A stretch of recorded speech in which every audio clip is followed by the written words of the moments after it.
Ok, chẳng nhom tranh vì ca bầm bay tụm po tới môn á chẳng bà chẳng môn dân thưa ca như muối ngon thì trời tại đăng thà tá ai cái xa bao nhiêu nó chạy chiประมาณ này đăng thà miền crop miền miền tịch ca miền khẩm xa miền này ai cái xa dùng chẳng đời đấy và chẳng này thì ngọc nứng dương trời bầm bay không cô nó làm bay mình chọnដាក់lên tụm po ao đôi kia thì đấy bà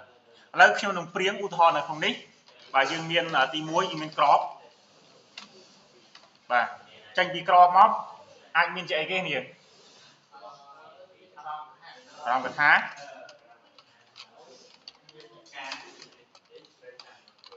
អារម្មណ៍កថាមកអូខេឥឡូវឧទាហរណ៍មានសេចក្តីថ្លែងអំណរគុណទៀតណាបាទ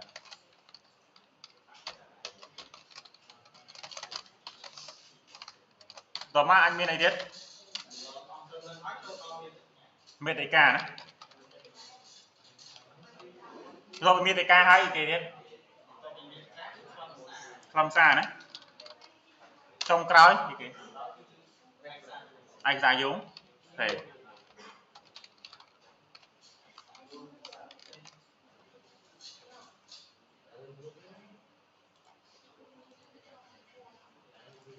អូខេអញ្ចឹងយើងត្រូវដឹងទៀតថាតើវាមានបើយើងចែកជាក្រុមវាប្រហែលក្រុមដែលយើងដាក់ទៅឲ្យទំព័រលេខទំព័រដូចគ្នាឬក៏យើងមិនចង់ឲ្យទំព័រដូចគ្នាករណីក្របអារម្មណ៍កថាស្ដីថ្លែងអំណរគុណអានឹងវាផ្សេងគ្នាឬវានៅក្រុមមួយគ្នាក្របផ្សេងក្របអត់លេខទំព័រមែនទេបាទ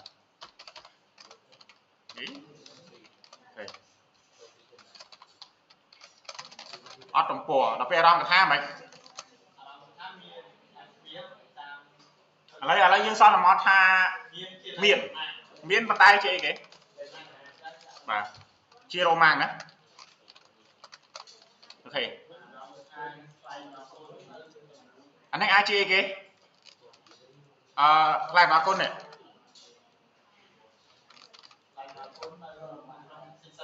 ជារ៉ូម៉ាំងដែរមែនទេអូខេមេតិកាជាគេអូខេជារ៉ូម៉ាំងដែរដល់ពេលខ្លឹមសារជាគេជាលេខមែនទេអូខេលេខ1 2 3ណាអូខេឯកសារយោងយើងនៅក្នុងខ្លឹមសារនេះដែរឬក៏យ៉ាងម៉េចអត់មានណាអូខេអញ្ចឹងឥឡូវសន្មតថាអត់មានចុះណាសន្មតថាអត់មានអញ្ចឹងនៅក្នុងកម្មវិធី Word បើសិនបើយើងមិនបានបែងចែកមុនឲ្យច្បាស់អញ្ចឹងទេវាលំបាកនៅក្នុងការគេចែក section បាទថាតើ section ណាគួរមានលេខទំព័រ section ណាអត់មានលេខទំព័របើសិនបើយើងទៅសេរាតែម្ដងប្រកបណាបើសិនជាក្របអត់ទំព័រផ្សេងទៀតគឺអត់លេខទំព័រដែរអូខេអញ្ចឹងក្នុងនេះយើងអត់ប្រើគេហៅថា break page ធម្មតាទេគេហៅថា break section អញ្ចឹងយើងបែងចែកមានប៉ុន្មាន section 1 2 3 4អានេះវាជាប់គ្នាខ្ញុំរាប់តែមួយទេណាវាជាប់គ្នារាប់តែមួយទេប៉ុន្តែអានេះអត់ទំព័រដូចគ្នាវានៅឆ្ងាយពីគ្នាវានៅម្លងគ្នាអញ្ចឹងមានថាវានៅ section ផ្សេងគ្នាហើយបើវាជាប់គ្នាចេះគឺយើងប្រើ section តែមួយប៉ុន្តែករណីចេះអារម្មណ៍កថាលេខរម៉ាំងស្ដីថ្លែងអំណរគុណលេខរម៉ាំងស្រាប់តែមេតិកាទំព័រដែរតែទំព័រកខឬទំព័រ ABC អានេះក៏នៅ section ផ្សេងដែរទៅចាំអញ្ចឹងកាលណាបើ format លេខទំព័រដូចគ្នាមានន័យថាវានៅក្នុង section ដូចគ្នាអូខេឥឡូវយើងបានប៉ុន្មាន section មិញ4 section ណា4 section យើងត្រូវបំបែក4ដែរបាទអញ្ចឹងបើបំបែក4ដែរទំព័រដែលយើងចូលមកទី1នេះគឺ section ទី1 automatic ហើយអញ្ចឹងយើងត្រូវការប៉ុន្មានទៀត3ទៀតមែនទេបាទ3ទៀតយើងអាចប្រើ control enter បានទេ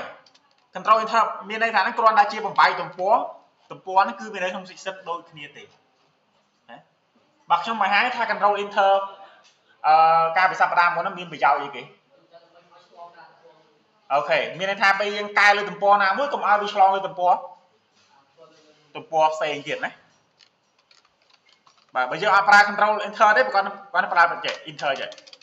ដើម្បីផ្ដាច់ទំព័រដល់ពេលកែលើអាទំព័រទី1អាទំព័រទី2ហ្មងវា load បាទអត់បានធ្វើអីអង្គុយទៅកែដល់ហ្នឹង100ទំព័រនេះទៅមកហ្នឹងបាទអូខេអញ្ចឹងឥឡូវយើងមាន4 section ហើយបាទខ្ញុំ copy អានេះចេញណាខ្ញុំដាក់ទៅ notepad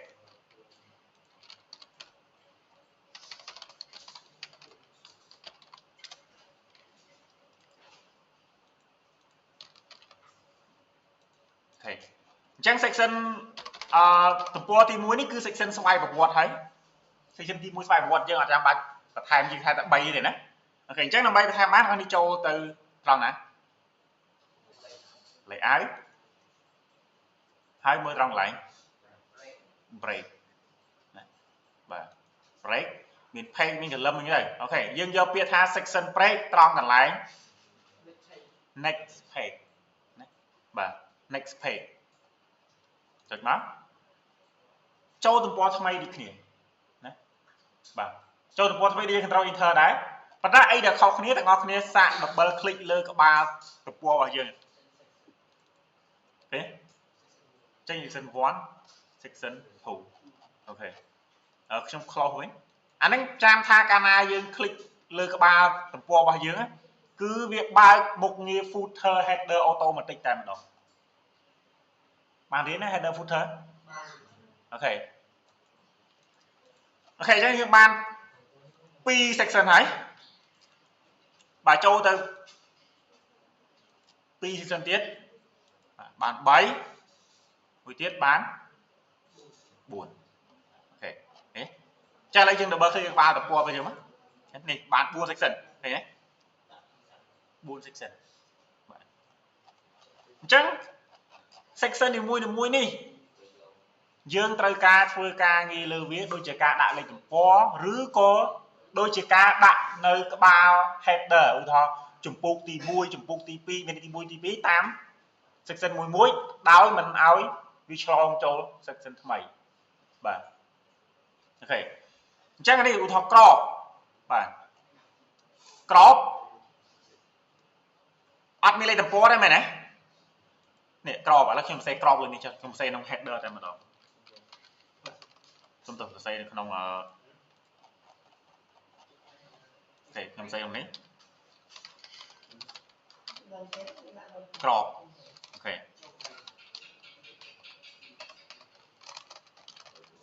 អត់ទំព័របាទបន្ទាប់មក section ទី2ស្អីគេមិញអារម្មណ៍កថារបស់យើងចង់បានទំព័រអីគេរ៉ូម៉ាំងមែនអូខេអញ្ចឹងទំព័ររ៉ូម៉ាំងត្រង់នេះតើលេខទំព័រយើងដាក់នៅណាដាក់នៅ header ឬក៏ footer header អីគេ header ក្បាលលើនេះដល់ពេល footer អីគេ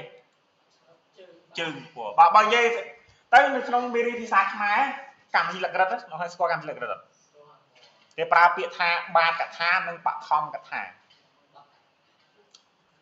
header ហៅថាបឋមកថាយើងហៅសាមញ្ញក្បាលទំព័រហ្នឹងឯងណាបាទដល់ពេលបាតកថា footer នេះជើងទំព័រណាបាទបាតកថាបឋមកថាអូខេអ្នករៀនលក្ខិតហ្នឹងមិនគាត់ស្គាល់ណាមិនសូវស្នាក់ IT របស់ខ្ញុំហ្នឹងមិនស្គាល់បាតកថាបឋមកថាទៀតហ្នឹងហើយអូខេអញ្ចឹងលេខទំព័រគឺយើងដាក់នៅ footer ណាបាទនេះ section ទី2នេះបាទខ្ញុំសរសេរថាអារម្មណ៍កថាអូខេអារម្មណ៍កថាបាទខ្ញុំបើកវិញអស់នេះឃើញខ្ញុំចុចឡើងនេះអារវាងបិទបើកនេះដល់ពេលបើក footer ឬ header គាត់តែចុចលើក្បាលទំព័រមកក្បាលទំព័រលក្ខិការបស់យើងវាបើកអូតូម៉ាទិកហើយដើម្បីបិទវិញគាត់ចុច double click លើកន្លែងខ្លឹមសារយើងមកវាលោតមកវិញណាបាទអញ្ចឹងឥឡូវយើងចូលទៅ footer នៃ section ទី2របស់អារម្មណ៍កថារបស់យើង បាទដល់ចុចលើ double click លើកន្ទុយទំព័រនោះក៏ដើរដែរនេះលោកមក footer តែម្ដងណាអូខេប៉ុន្តែវាជាប់មុខងារមួយគេហៅថា link to previous link to previous នេះមានន័យថាប្រសិនបើយើងកែតម្រូវលើ footer នៃទំព័រណាមួយឧទាហរណ៍អានេះ footer នៃទំព័រទី2នៃ section ទី2ឃើញទេបងខ្ញុំសរសេរប៉ុណ្នេះបាទពេលសរសេរប៉ុណ្ណឹងគ្រប់ footer នៃទំព័រទាំងអស់គឺវានឹងអីគេដូចគ្នាទាំងអស់យើងឃើញទេលោតមកដែរបាទខ្ញុំលុបនៅ section ទី4 footer ជាចុងក្រោយអានេះដាច់ដែរឃើញទេបាទដោយសារវាជាប់មុខងារមួយនេះ footer នៃ section ទី2បាទ footer នៃ section ទី2វាជាប់អីគេ same as previous បាទជាប់ as previous ដល់នេះសួរថា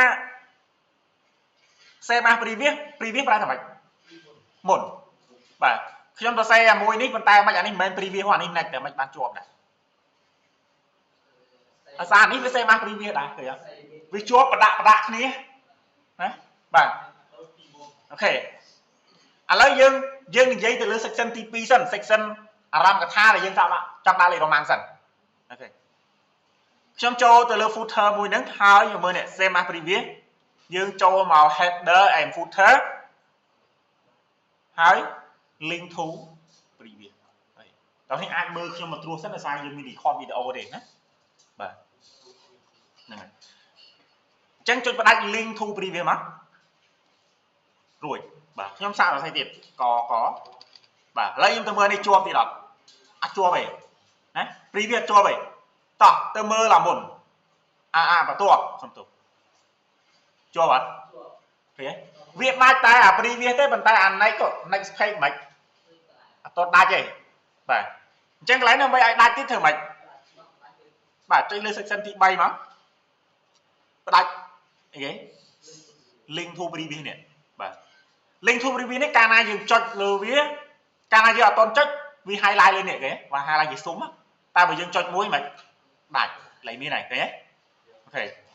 អញ្ចឹងយើងអាចលុបបានដោយមិនប៉ះពាល់អា section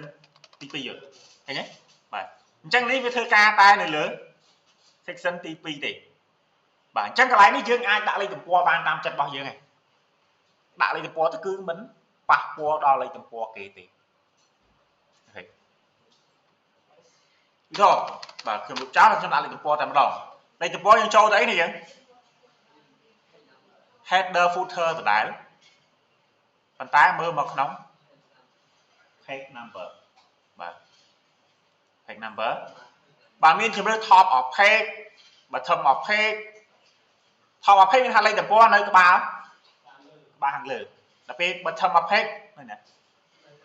ក្រោមបាទយើងយក bottom of page មែនទេបាទនេះជា format របស់វាទាំងអស់ចង់យកខាងឆ្វេងយកកណ្ដាលខាងស្ដាំក៏បានអត់បញ្ហាទេបើថាយើងចង់ខាងស្ដាំចុះណានេះលេខបងស្ដាំ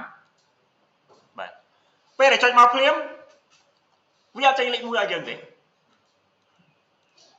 វាចេញអីគេលេខ2បាទដោយសារតែវារាប់ពីណាមករាប់ពីលើមកនេះ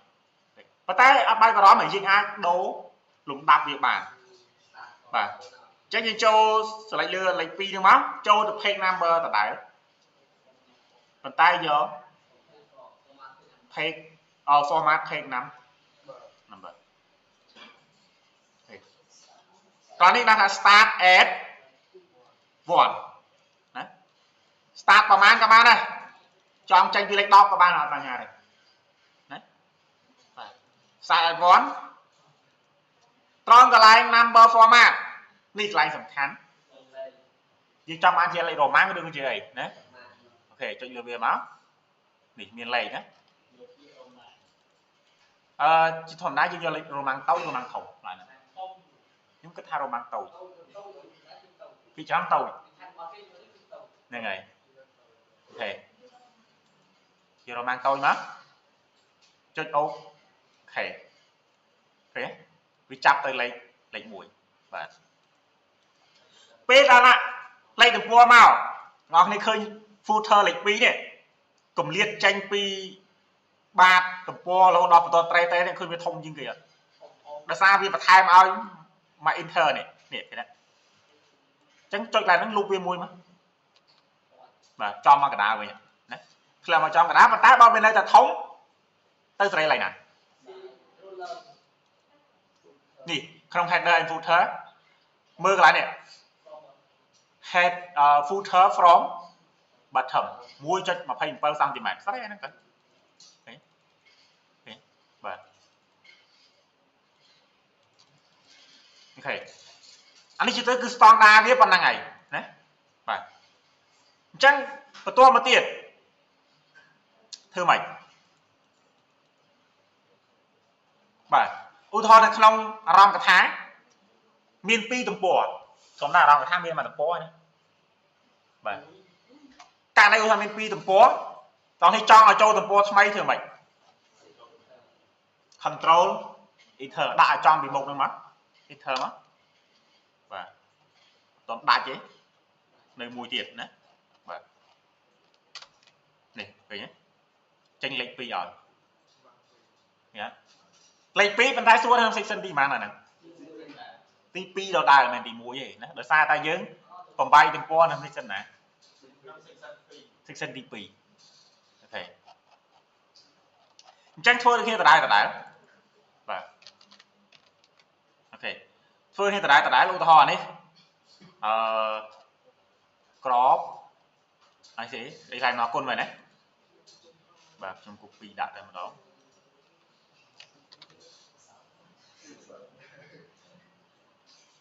ê sẽ thành có nó không cái gì nó còn mang cái mũi kia ra mấy nhỉ nó là inter mà đạo vòng mà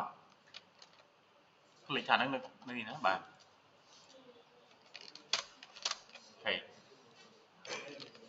thành là conตัวmai tiết miệt tay cả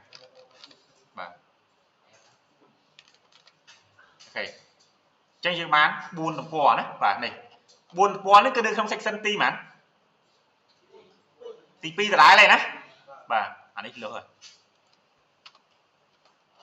okay. Này TP từ đáy này thấy không okay. Tranh cho đó làm xa mà đâu làm xa anh ấy lừa ấy nhưng mà bài lừa tí bấy tí buồn tôi bị máu cái làm xa nữa ok này làm xa này nóng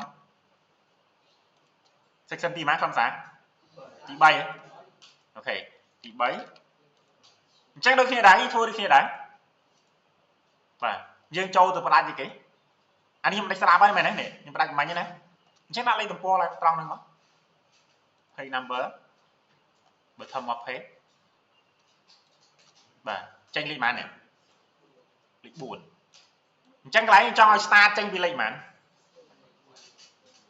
tranh bị lệnh mùi cho vinh mà này cái này dân đã mau liếm bà tục cho dương mình toàn phát đạch set mình toàn phát đạch link thu previous cái đó từ bố bị chuột link thu previous này nè tại mình phát đạch hai mình vì lên tranh tị xe mà previous này tục cho mình toàn phát đạch cái đó đã mau liếm cứ tranh lệ riêng rộp pi lơ màu này nè còn tay những ai đâu bản tại đâu nó to tại phát đạch như cái này link thu previous á bà toàn phát đạch thế tại đâu là ta lị mũi à lơ ní tự mua ra nè và trường các anh mình đào được tiền ok chắc những đâu rồi mà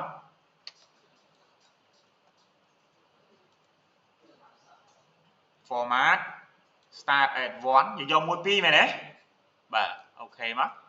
chắc tranh tay bị mùi nhỉ tranh tay muốn vào đấy mình phạt qua lắm ok ọt miếng tí anh ấy cái ọt miếng anh ấy cái ọt miếng thế và anh ấy cái ọt miếng phạt qua lại đại đấy và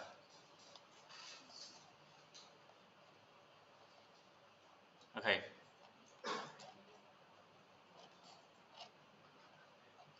còn tái khơi section 4 này mấy lô tơ mấy lô tơ lệnh pi này nó sang section 4 mới cho về cái xem á previous cho môi nữa này section 7 này chẳng bắt đại năng môi tiền mà vậy đại mà và chuột lệnh pi chuột cái trong lục vi cháu ọt bánh há nơi ta lấy mũi ta đại đấy và nơi lấy mũi đại đấy và ok chẳng không cả này cái làm sao miền tràm đầm po mày này bài chỉ là xây thom nào control ta xây với video auto luôn này và rồi và trong copy phạt cái mà đó và không cả này đi miền Panh Hà mùiคือมีอะไรอ่ะโลโจไหมวิโลโจเซ็กชันมันเส้นปรามบ่าแต่ซายังกูปีพักเบย์ยังใช้ธรรมดาแบบโลนจังไงนะจังใช้วิธีธรรมดาหรือก็คอนโทรลอินเทอร์มาแต่ใช้đóคือวิโลโจของนายอ่ะนะนี่แต่ใช้มาวิธีละเมาส์ใจเมาส์ใบบัวไหนนะแบบกูปีพักมันยังใช้กูปีจวบเซ็กชันมาเนี่ยบ่าโลดใบบัวมาธรรมดาไปเนี่ยบ่าlà hô đo section 4 đó này ai đặt vào to thì mọc ai cái xá dù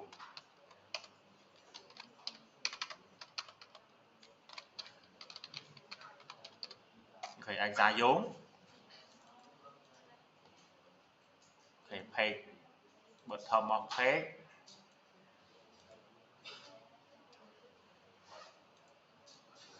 start at vón chúng ta rồi mang thông với chợ okมั้งไปนี่จังปนังยังไงกูโปรไอกษาบางยังบางสมุดไป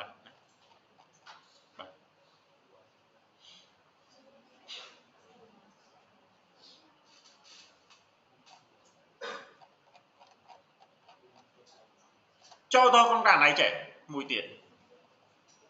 làm sao miền chủng phụ rồi hết trong bài này bà u thọ ra chủng phụ tí muối trong đại ba tổng bó nơi chủng phụ tí muối chủng phụ tí pí trong đại ba tổng bó nơi chủng phụ tí pí tiền xanh tiềnเราเคยมีนายกระซาแบบนึงเหรอกรุ๊ปจุ่มปูตรงอ๊อคือในเลือ header คือđâu là hột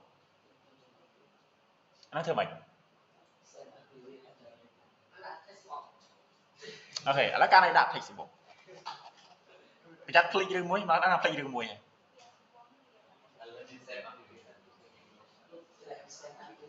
nói cái trăm chứ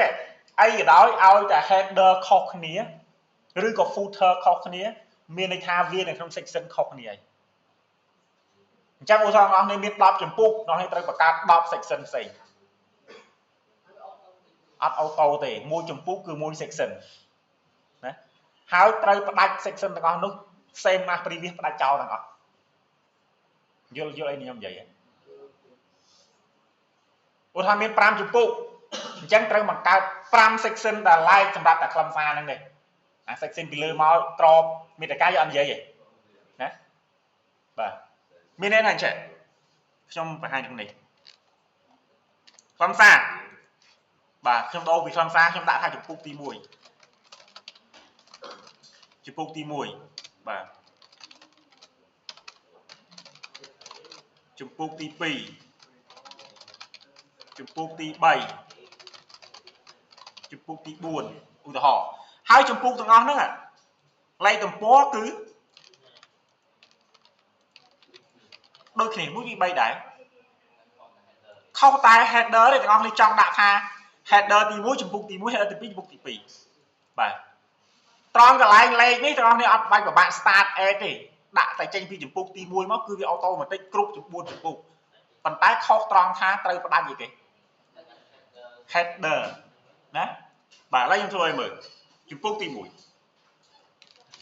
បាទ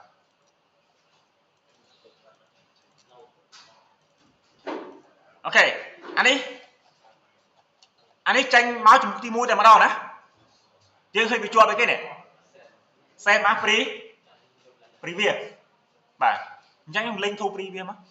ចុចផ្ដាច់មកផ្ដាច់ header ដាក់ចម្ពោះទី1ចូលបាទខ្ញុំដូរ font វាធំបន្តិចអូខេចម្ពោះទី1ឥឡូវយើងទៅមើល បន្ទាប់ចេញចំពុកទី1ដែរឃើញទេបាទចំពុកទី1ទៀតបាទចំពុកទី1ទៀតជាប់ដោយទាំងអីគេឯកសារយោងនេះទៅចំពុកទី1ដែរឃើញទេដោយសារអីគេ header របស់អីគេ header របស់ឯកសារយោងនៅជាប់អីគេ same as previous អញ្ចឹងផ្ដាច់អានឹងមួយមកលែងចេញឃើញបាទឥឡូវយើងទៅមើលជំពូកនេះនៅក្បាលនេះជាប់អានេះមានជាប់ហ៎ហើយបាទជាប់ដោយសារតែអានេះយើងមិនយើងផ្ដាច់ same as previous ហើយណាអូខេឥឡូវចង់ចូលទំពុកទី2អូខេករណីនេះឥឡូវខ្ញុំអត់ទាន់ចង់ដាក់ឯកសារយោងទេណាខ្ញុំចង់ដាក់ជំពូកទី2បាទខ្ញុំដាក់ឯកសារយោងចូលអញ្ចឹងត្រូវផ្ដាច់ត្រូវបង្កើត section មួយទៀតមកនេះ section ថ្មីក្រៅពី section ទី3ហ៎ហើយផ្សេងចូលជំពូកទី2ជំពូកទី2ឃើញទេបាទ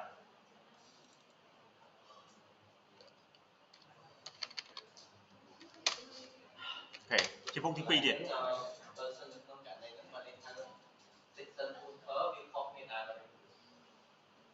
section footer មិន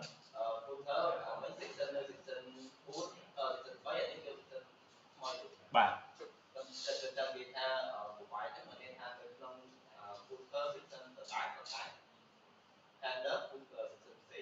អត់ទេកាលណាបំបែកគឺទាំង footer គឺទាំង header គឺតែ section ថ្មីទាំងអស់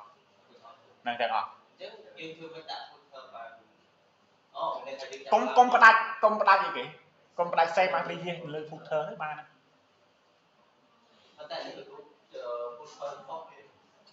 អូខេដោយសារតែមិនខ្ញុំឥឡូវចេះកុំឲ្យវិញខ្ញុំលុបខ្ញុំឲ្យជំពូកទី2ចេញវិញខ្ញុំដាក់ឯកសារយោងនេះដែរណានេះលេខ footer របស់គ្នាមែនទេអញ្ចឹងឥឡូវខ្ញុំទៅផ្ដាច់ section ចេញពីនេះតែម្ដងនេះចេញពីនឹងតែម្ដងខ្ញុំដាក់ម៉ៅលើទំព័រចុងក្រោយនៃ section ទីប៉ុន្មាននេះទី3ខ្ញុំចំពុកដូចគ្នាបាទខ្ញុំចូល layout ខ្ញុំចូល break ចូល next page ដែរមកអញ្ចឹងវាបង្កើតអីគេនេះបង្កើតមក section ទៀត section ទី4គេអា section ទី4ចុងក្រោយ load មក section ទីប៉ុន្មានទី5អូខេអញ្ចឹងត្រង់នេះយើងអាចដាក់បានណា section ទី4នេះខ្ញុំចង់ធ្វើចំពុកទី2មែនទេអញ្ចឹងខ្ញុំត្រូវផ្ដាច់ same as previous នៅនេះសិនផ្ដាច់វាសិនមកដាក់ចំពុកទី2ឃើញទេបាទប៉ុន្តែលេខទំព័រគឺទំព័រចេញពីណាមក1តែអាទំព័រចុងក្រោយនៃ section ទី3នេះលេខប៉ុន្មានលេខ4អញ្ចឹងឡើងហ្នឹងកន់ចូលទៅ format វាទៅ start at ប៉ុន្មាន at 5មកឃើញទេវាទៅស៊ីគ្នាទេណាបាទឥឡូវចំពុកទី2សរសេរទេមកបាទ5 6នេះដែរបាទដល់8 9ទំព័រដល់ចង់បានចំពុកទី3មួយទៀតដូចគ្នាចូលទៅ break page next page មួយទៀតមកអញ្ចឹងវាបង្កើតមិនបាទអត់ទៅហេនេះហេបង្កើត section ទី6ឲ្យមកមួយទៀតទេបាទនេះបើបញ្ចេញលេខ5 start at 1 start at វានេះទៀតមកណាបាទអានេះផ្ដាច់មក same as previous ផ្ដាច់អានេះមកពុកទី3ឃើញទេតែត្រូវចាំថាផ្ដាច់ same as previous មុនចាំធ្វើកាយគេកាយតាមក្រោយកំពុងជាប់ same as previous លុបនេះដាក់ទៅទី3អានេះមិន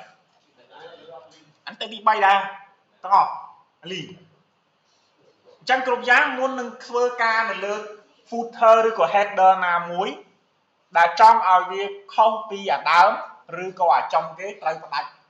same as previous សិន link to previous សិនណាបាទចាំធ្វើការផ្ដាច់ឲ្យចាំធ្វើការកែតម្រូវអូខេខ្ញុំផ្ដាច់វាមកនេះហើយចាំដាក់មកទី4អូខេ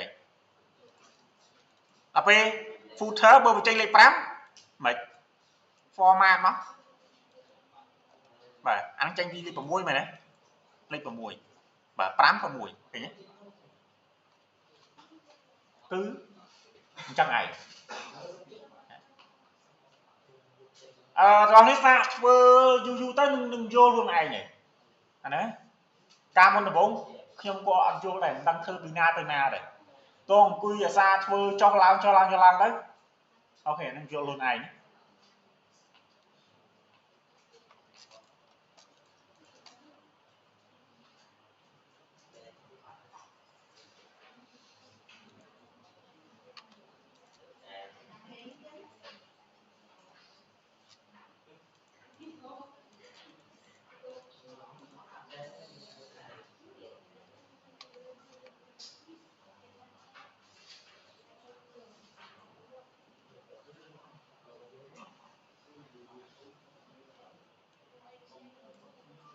អូខេខ្ញុំ skip record នេះទុកមួយសិន